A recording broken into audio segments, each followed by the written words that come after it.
Marami ang hindi naniniwala pero talagang virgin pa po ako. Barbie Imperial sinagot ang mga netizens na nagsasabing imposibleng virgin pa nga siya sa dami ng mga lalaking nagdaan na sa buhay niya. Kabilang na ang kasalukuyang boyfriend nito na si Richard Gutierrez. Umalma ang netizens matapos ang diretsahang sagot ni Barbie Imperial sa isang online Q&A kung saan sinabi niyang, "Oh, virgin pa ako. May mga naging karelasyon ako. Pero hindi ibig sabihin nun ay binigay ko lahat o may nangyari sa amin." Marami ang napareact sa naturang sagot, lalo na't ilang pangalan ng mga dating na link sa kanya ang muling lumutang, mula sa ex-boyfriend niyang si Diego Loizaga, Jem de Guzman, at hanggang sa mga napabalitang malalapit sa kanya noon. Lalong-lalo na nga ang pagsali ng pangalan ng kasalukuyang boyfriend nitong si Richard Gutierrez. Ayon sa ilang netizens, tila pinapalabas daw ng aktres na hindi pa rin sila umaabot sa next level ng kanilang relasyon, bagay na tila kinukwestiyon ng publiko.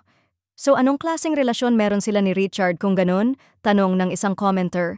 May ilan namang nagsabing tila indirect na pinapahiya ni Barbie si Richard na parang hindi raw nito kayang makakuha ng buong tiwala ni Barbie sa pisikal na aspeto.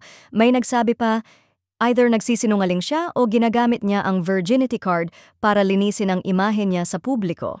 Ngunit may mga solid supporters si Barbie na dumepensa. Wala sa dami ng ex ang pagiging virgin, choice yan. At kung yan ang sinabi niya, respetuhin natin.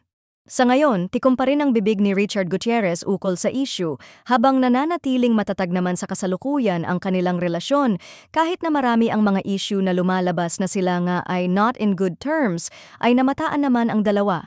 Recently lang na magkasama na nagbabakasyon kung kaya't confirmed na masaya pa nga ang dalawa at totally fine ang kanilang pagsasama. Marami naman ang nagho-hope na maging masaya ang dalawa, lalong-lalo na si Barbie Imperial, dahil nga sa mga naging issue din nito sa mga past relationship nito, ay sana ngayon ay magtagal na din ang kanilang relasyon ni Richard Gutierrez.